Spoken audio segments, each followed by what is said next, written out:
nuren Alawatanim Filnakasikai Alawatanim Hopilo getlo Mamut laidadaw Kengedi beret Kapsolalidaw Adisu Tuwadid Hasablo midaw مگرمی اون تلقو مسجد زی سر سر را کریستانوچ بارزاف ساتونو مسجد سر رو ماریم بیت کریستان سی سر را مسلمو بارزاف یه سته بنا یه سته نو ابرو سوچ سی سرو ابرو یه سر رو یه مانیم لیشرو ایچلی یه ساچون تالا کدرو میبال آو اونه گلوال برو ወንድምየውን የገደሉትን ቢያንስ ይሄ ሰው ዛሬ መከላከያ ሆኖ ኢንሳላ እየሰራ ነው ሲመጣ እነዛን አስገድሎ ይወጣል ደመላሽ ይሆናል ተብሎ ሲጠበቅ የነበረው ይኸው ወንድሜን የገደሉ ሰዎች እኔ አፉ ብያለሁ።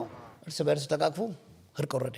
ከዛም በኋላ ሰው እስከዛሬ ተጋጭተው አቅም የኢትዮጵያ ሰብአዊ መብት ኮሚሽን ይሄን ሰላም ስላወረድክ ህዝቡን ስላስታረቅ ብሎ ነው የሰላም አምባሳደር እውቅና የሰጡት።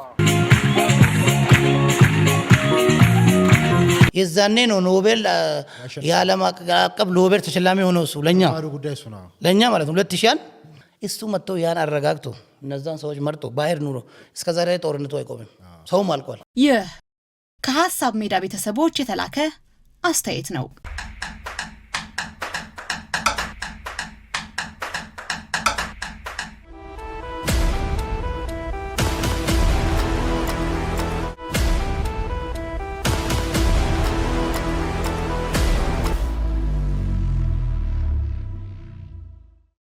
ሰርቆ አብሮ የሚፈልግ ንጹህን ነፍስ ቀጥፎ ደግሞ አብሮ አስረጋጁን የሚያለቅስ አውሬ ገጥሟቸው ያውቃል? ሰሞኑን በሀገራችን ሰማይ ስር ወቅት እየጠበቁ የሚፈራረቁት ክስተቶች የሰው ልጅ ህሊና በእጅጉ የሚፈትኑ ቆም ብሎም የሰው ልጅ ማንነት በትዝብት ለመመርመር የሚያስገድዱ ሆነዋል። ህይወትና ሞት፣ ሰላምና ስውር ሴራ ጎን ለጎን በሚጓዙባት በዚህች ምስቅልቅሏ በወጣች ምድር ላይ ገዳይ ተብሎ ሌት ከቀን የሚከሰሰውን የመሪውን እውነተኛ የሰላም አሻራና በጥፋት የታጨቁትን የፖለቲካ ነጋዴዎች እውነተኛ የገዳይነት ገጽታ ለይቶ ማየት የዛሬው ትውልድ ትልቁና ከባዱ የቤት ስራ ይመስለኛል። በተለይ ደግሞ በየሚዲያውና በየማህበራዊ መድረኮች ላይ ቆመው ያንን ሁሉ የህዝብ ጽናትና መብት እያጣጣሉ የህዝብ ልጅ ነን የሚዲያ ሰው ነን እያሉ ራሳቸውን የሾሙትን ጥቂት ስብስቦች ስንታዘብ የዚህች ሀገር የዲሞክራሲ ጉዞ ለምን እንዲህ መውጫ እንደጠፋውና እንደተጠማዘዘ ግልጽ ይሆንልናል። የሚገርመውና ልብን ይበልጥ የሚያደማው ግን ትላንት መራጩ ህዝብ በሰላም ወጥቶ የራሱን እድል እንዳይወስን በየመንደሩ የስብዕና ገደላ ሲያካሂዱ የነበሩት እነዚሁ አካላት ገና ምርጫው ባለፈ በማግስቱ መጥተው በአርሲ ምድር በንጹሃን ላይ የተፈጸመውን አሰቃቂ ጭፍጨፋ ለማውገዝ ቀድመው አደባባይ ሲወጡ ማየቱ ነው። ለመሆኑ በዚያ መሬት ላይ ንጹሃንን በግፍ ከሚያርዱት አውሬዎችና በካሜራ ጀርባ ሆነው የሞትና የሽብር ድባብ ከሚፈጥሩት የፖለቲካ ነጋዴዎች መካከል ምን ልዩነት አለ ብሎ የሚጠይቅ የህሊና ድምጽ ሲነሳ የሚሰጠው መልስ አንድና አንድ ብቻ ነው። ሁላቸውም ገዳዮች ናቸው። ገዳይን በምናባቸው በሴራቸው አዝለው ሀገርን እያደሙ መልሰው ስርዓትን የሚኮንኑ አረመኔዎች ናቸው። ይህ ሰሞኑን በአርሲ ምድር ሃይማኖት ላይ ያነጣጠረው ጥቃትና ለረጅም ዘመናት ንጹሃንን እየነጠቁ ሀገርን የደም እንባ ማስለቀስ ትላንት አዲስ የመጣ ክስተት አይደለም። የቀደመውን የታሪክ ሰነድ መለስ ብለን በወጉ ስንመረምረው የትላንቱ የወያኔ ስሪትና የዛሬው ሴራ ከ1999 ጀምሮ እስከ 2018 ዓመተ ምህረት አሁን ድረስ የቀጠለ አንድ አይነት ወጥ የሆነ የጥፋት አዙሪት መሆኑን በግልጽ እንረዳለን። ወያኔ ገና ከመሰረቱ ጀምሮ ህዝብ እርስ በርሱ እንዳይተማመን፣ ጎረቤት ከጎረቤቱ በሃይማኖት እንዲጠራጠር፣ ወንድም ወንድሙን በብሔር እንዲፈራ የዘራው የተንኮል መርዝ አለ። ዛሬም በየቦታው የምናየው መርዝ ያፈራው አረም ሀገርን ሲያደማ ነው። ነፍሱን ይማረውና ከመሪው ስልጣን መያዝ አስቀድመው ጥርስ ውስጥ አስገብተውት የነበረውን ድምፃዊ ሃጫሉ ሁንዴሳን ከሐሜት አልፈው ዘግናኝ በሆነ ሁኔታ ገድለውና አስገድለው ከህዝቡ ልብ ነጥቀው ከዚያም በሱ ሰበብ በኦሮሚያ ምድር ላይ ያኔም የሆነውንና የፈጸሙትን ዘግናኝ ግፍ ዛሬም በተመሳሳይ ሁኔታ መፈጸማቸው ምናልባትም ከመርዙ አንድ ሽኛ ይሆናል። ይህ በትክክልም ገድሎ አብሮ የማልቀስ ድራማ ትልቁ ማሳያ ነው። ለጭፍጨፋና ለብጥብጥ ሁል ጊዜ አስቀድመው ሰበብ የሚፈጥሩ የሰው ፎቶ እያነሱ በየማህበራዊ ሚዲያው የሚለጥፉ ትክክለኛውን ዜና የሚያጥላሉና ሀገር ስርዓት እንዳይኖራት ሌት ከቀን የትርምስ ድግስ የሚደግሱ ሰዎች ዛሬ ላይ መተው እንዴት ለሞታችን ጠበቃ ሊሆኑ ይችላሉ? ስርዓት በሌለበት ሀገር ሞትስ እንዴት ሊቆም ይችላል? ለመሆኑ ለምንድነው ሁሉ ጊዜ የሚገድሉን? እኛስ እስከ መቼ ነው ይሄንን ሁሉ ግፍ ልመና በበዛበት ዝምታ የምናስተናግደው? በገዛ ምድራችን ላይ ደማችን እንደ ጎርፍ እየፈሰሰ ገዳዮቻችን ግን ሬሳችንን ተሻግረው በሚዲያ አደባባይ የሞታችን ጠበቃ ነን ሲሉን እንዴት ህሊናችን አልነቃለ? እንዴትስ ይሄን ሁሉ ክህደት ዝም ብለን እንመለከታለን? እነዚህን ጥያቄዎች በድፍረት ካልመለስንና እውነታውን ፊት ለፊት ካልፈተሽን በየተራ መታረዳችን፣ መሞታችን፣ አንዳችን ቀናችን እስኪደርስ ለሌላችን ማልቀሳችን አይቀሬ ነው። ገዳይም በእኛ ድንቁርና በእኛ ቸልተኝነትና ፍርሃት እየከበረ ሐዘናችንን ለስልጣን ቁማሩ እያሟሟቀ መኖሩን ይቀጥላል። ይሄ ከህሊና ቢስነትም በላይ ትልቅ የታሪክ ውርደት ነው።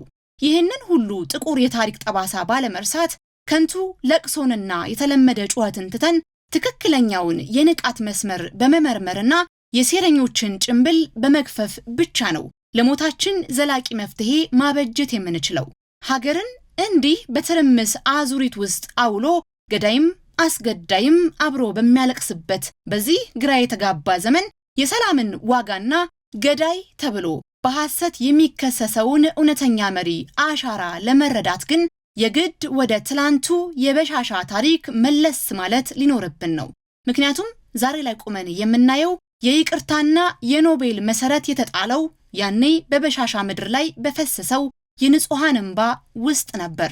በ1999 ዓመተ ምህረት ግለሰቦች ቡድን አድርገው ሰው ከሰው እንዲጣላ ካደረጉ በኋላ ነገሩ የሃይማኖት ግጭት ነው ተብሎ በበሻሻ ምድር ላይ ህዝብ እርስ በርሱ ተጋጨ። ያጥል ሙሉ በሙሉ የወያኔ የቆየ ስሪትና ሴራ ነበር። ምክንያቱም የወያኔ ሰዎች ማታ ወጥተው ህዝቡን ያጋጩና ጠዋት ደግሞ መልሰው ወጥተው ህዝቡን በጭካኔ ይቀጠቅጡ ነበር። በዚህ አስከፊ ድብደባ አካሉ የጎደለ ዜጋ ብዙ ነበር። ይህ ሁሉ ሲሆን በ1999 ዓመተ ምህረት አቶ አብይ አህመድ የኢንሳ ዳይሬክተር ነበሩ።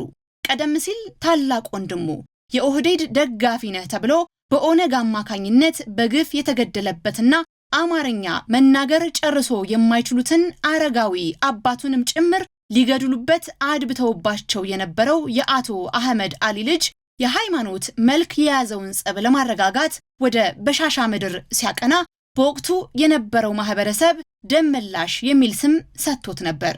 መላው ህዝብ ትንፋሹን ውጦ ይህ ሰው የመንግስት የደህንነት ኃይልም ጭምር በመሆኑ የወንድሙን ደም ለመመለስ ገዳዮቹን ለመበቀልና በትር ለማሳረፍ መጥቷል ብሎ ነበር የጠበቀው።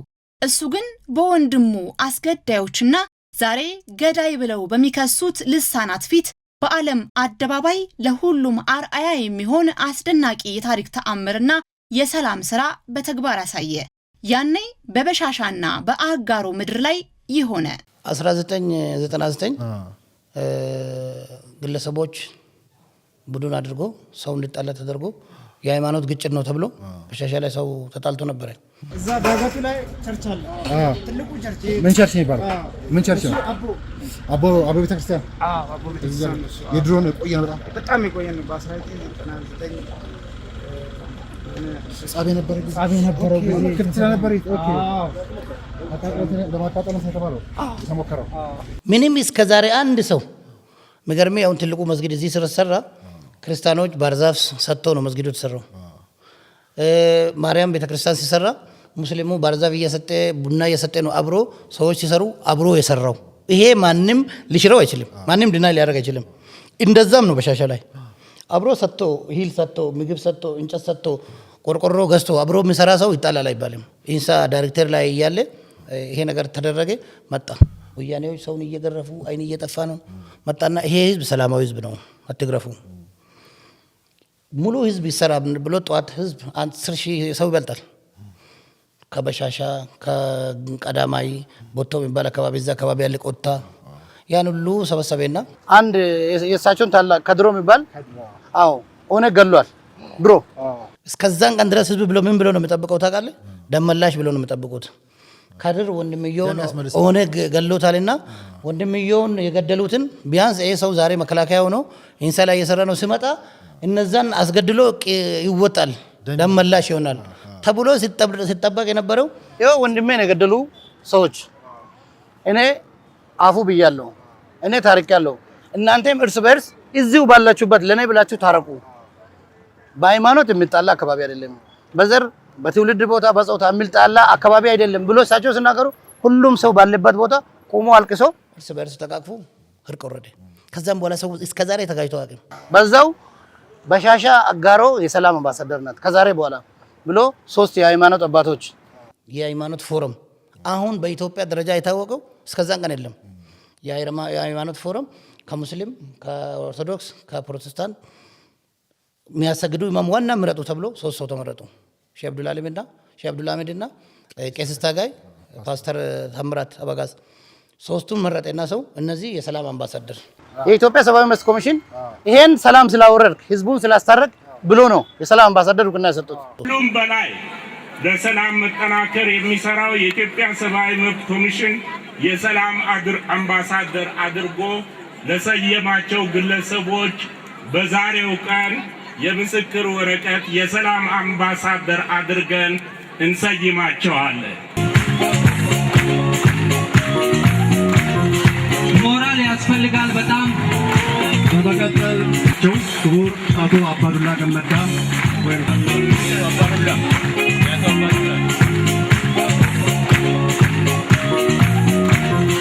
ሞራል ያስፈልጋል በጣም። የዛኔ ነው ኖቤል የዓለም አቀፍ ኖቤል ተሸላሚ ሆነው እሱ ለኛ ማለት ነው 2000 እሱ መጥቶ ያን አረጋግቶ እነዛን ሰዎች መርጦ ባህር ኑሮ እስከዛሬ ጦርነቱ አይቆምም፣ ሰውም አልቋል። እንግዲህ እውነቱ ይኸው ነው። በኖቤል ስም ለመነገድ ሀገርንና ሕዝብን ለማስፈራራት ሌሊትና ቀን በየሚዲያው የሚወራጩት ነጭ ወያኔዎችና የውስጥ ባንዳዎች እውነቱን ማወቅ ከፈለጉ ዛሬ በጥላቻ የሚከሰሰው መሪ ገና ወደ ሀገር መሪነት ሳይመጣ በአካባቢው የሰራው የሰላም ስራ ብቻውን ኖቤል የሚያሸልም ታላቅ ገድል ነበር። ቆም ብለን የነዚህን ወገኖች ቲያትር ስንታዘብ ነገሩ በሐዘን የወረዛ ፈገግታን ያጭራል። ለመሆኑ ኖቤል አይገባውም እያሉ በየማዕዘኑና በየማህበራዊ ሚዲያው የሚጮሁትና መሪውን በገዳይነት ለመፈረጅ የሚጣጣሩት የሰላም ምንነት ተንታኞች እነማን ናቸው? ትላንት በንጹሃን ደም ሲታጠቡ የነበሩ ዛሬ ደግሞ የሰብአዊ መብት ተቆርቋሪ መስለው ሌሊትና ቀን የሚጮሁት ሁሉ ሽልማቱ የግል ሬሽናቸው ይመስል የኖቤል ሽልማቱ ይነጠቅ አይገባውም እያሉ በየአደባባዩ ሲያላዝኑ ማየት ጉድና ጅራት ያስብላል። ሰላምን ማውረድ ማለት ምን ማለት እንደሆነ ጨርሶ ለማያውቁና የሰውን ደም እንደ ጅረት ማፍሰስ ለለመደ ስብስብ በበሻሻ ምድር የተሰራው ያ ታላቅ የይቅርታ ተአምር ምን ቢመራቸው ይሆን እንዲህ የሚያንጨረጭራቸው? የትኛውስ የዓለም መለኪያ ነው የሰላምን ዋጋ በወረቀትና በሜዳሊያ ብቻ መዝኖ የሚያበቃው? ምናልባትም የውጭው ኖቤል ቢቀርም መሪው ያኔውኑ በንጹህ የህዝብ ልብ ውስጥ ፍቅርንና ይቅርታን ዘርቶ የተሸለመበት ዘላለማዊና የማይሻር ታላቅ ክብር ነበረው። የሰላም ተሸላሚነት የመንግስታትና የድርጅቶች የዲፕሎማሲ ቁማር ሳይሆን መሬት ላይ የወረደው የይቅርታና የህዝብ እረፍት እውነት ነበር። ዛሬ ላይ ቆመን በሙሉ ልብ በድፍረትና በኩራት የምንናገረው የኦስሎ የኖቤል ኮሚቴ ለዚህ መሪ ገና ያልከፈለውና ያልሸለመው ሌላ ትልቅ የክብር ዕዳ አለበት እያለን ነው። የዓለም መድረክ ያላየው እነሱም በምቀኝነት የሸፈኑት ያ በበሻሻና በአጋሮ የተዘራው የሰላም ዘር ብቻውን 100 ኖቤል የሚያሸልም የሰው ልጅ የክብር ከፍታ ነበር። ነገር ግን ነጭ ወያኔዎቹና በሀገር ውስጥ በጥፋት የተለከፉ አጋሮቻቸው ተናበው በአንድ በኩል ይችን የኖቤል ወሬ እያሟሟቁ ማዕበል ሲፈጥሩ፣ በሌላ በኩል ደግሞ ያንን የደገሱልንን የሞትና የደም ጽዋ ይዘውልን መጡ። የኖቤል ሽልማት ወሬያቸው ንጹሃንን ለማረድ የሳሉት ቢላዋ መሸፈኛ አፎት ነበር። አሁን ቆም ብለን በሰከነ አእምሮ እንጠይቅ። ሰርቆ አብሮ በመፈለግና ገድሎ አብሮ በማልቀስ ድራማ ውስጥ ሆነው እሱ በምርጫው ማግስት ወደ ልማትና ወደ ስራው ሲገሰግስ፣ በተቃራኒው ደግሞ ከምርጫው እስከ ምርጫው ማግስት ወደ ለመዱት የአርሲ ሴራቸው ሮጡ። አብይ መሪ ሆነ ብለው በቁጭትና በመቀኝነት ተቃጥለው የገዛ ቀያቸውን ንጹህ ሰው እያረዱና እያሳደዱ በዚያው ሰማዕት ደም ላይ ደግሞ የሐሰት ዜና የሚሰሩትን ፖለቲከኛ ነን የሚሉት አረመኔዎች ከመሪው ታሪክ ጋር ብናነጻጽራቸው የምናገኘው መልስ ፍጹም አያስደነግጥም? አያሳፍርም? ይህ ንጽጽር በቀጥታ ወደ ገዳዮቹ እውነተኛ አውሬያዊ ማንነትና ሰይጣናዊ ፍላጎት ያመራናል። ስራና ይቅርታ፣ ሴራና ደም። ወገን እንኑር እንጂ እስከ መቼ ነው በድንቁርና ተኝተን በገዛ ፍርሃታችንና በቸልተኝነታችን ገዳዮቻችንን እያከበርን የምንኖረው? እስከ መቼስ ነው እኛ በየተራ እየታረድን እነሱ ግን በእኛ ሐዘን ላይ የስልጣን ቁማራቸውን ሲያሟሙቁ ዝም ብለን የምንመለከተው? ይህንን ውርደት የምንመክትበት እውነተኛው መፍትሄ ዛሬም ቢሆን በገዛ እጃችን ላይ ነው። ከእንግዲህ ንቃታችንን አሳድገን የአረመኔዎቹን ጭንብል ፊት ለፊት ካልገፈፍን በእጃቸው የሚወሰነው ሞታችን አይቀሬ ነው። ስለዚህ ይህ የቁጭትና የመነሳት ሰዓት ነው።